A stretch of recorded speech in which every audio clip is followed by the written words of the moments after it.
Today, I will be talking about something that might seem simple on the surface, but runs very incredibly deep when we really think about it, and that's the power of silent understanding or just having silent presence and simply just being there for someone. Have you really ever been going through something difficult and had someone just sit with you? Like, no advice, no trying to fix things, and just their presence? Or maybe you've been the person for someone else, offering nothing but your time and attention. There's something profound that happens in those moments of silent understanding, and that's what I'll be speaking about today.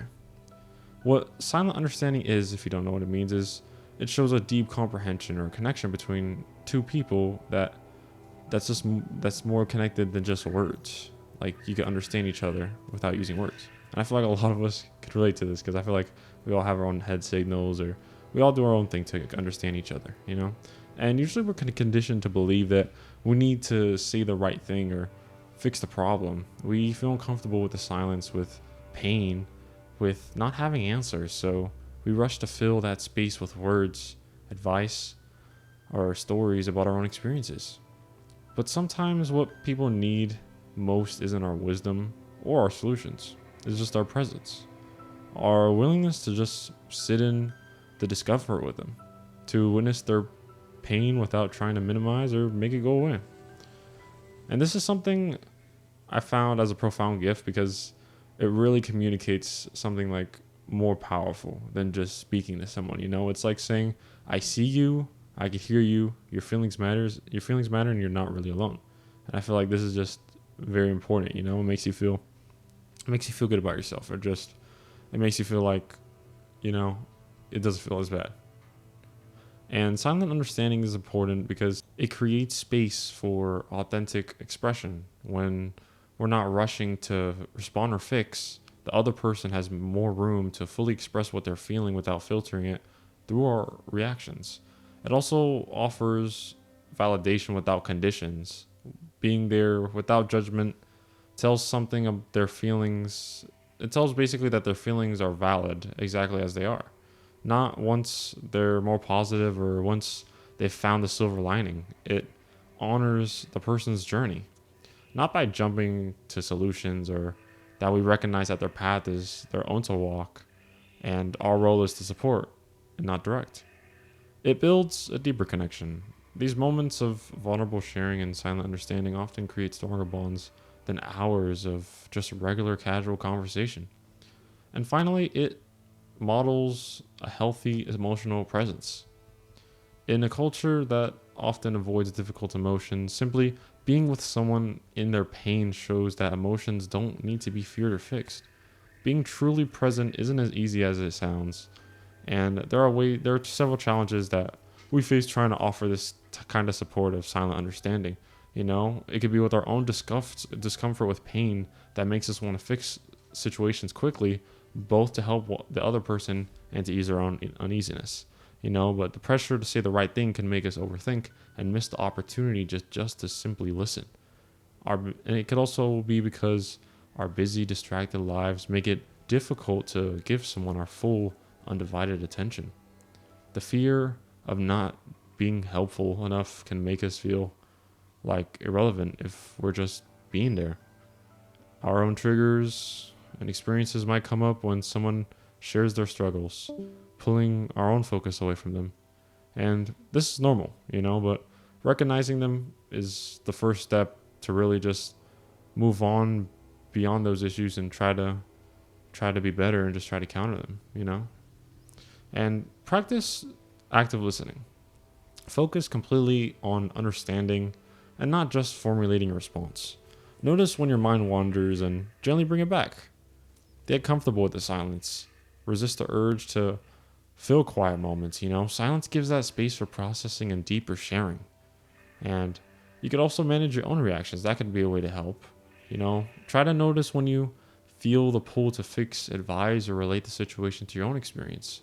And try to gently redirect your focus back to the person sharing, you know. And I know even with me, I do this without even realizing it. Like I do a lot of these things without realizing it, without just like consciously putting in effort to. And it's pretty hard at first. But if once you start putting that effort, it becomes a habit, just like anything else you do in life. And try to ask permission before offering advice. A simple like, "Would you like to hear my thoughts on this?" or "Do you need me to listen? Do you just need me to listen?" Because those two things, it kind of just respect their needs of what they want or need.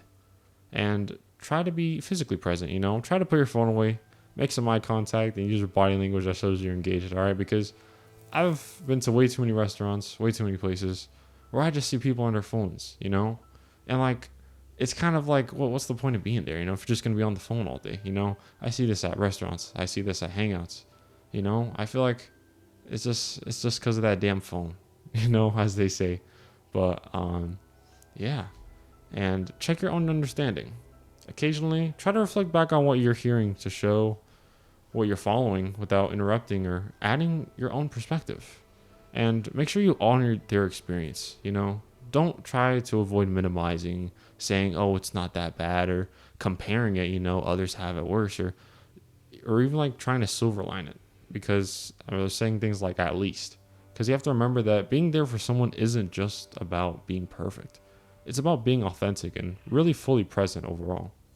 And silent understanding doesn't mean never speaking. There are many times when words are helpful and when they're necessary. There's different times, different place for different things. Sometimes people explicitly ask for advice or perspective. In these cases, offering thoughtful input can be valuable.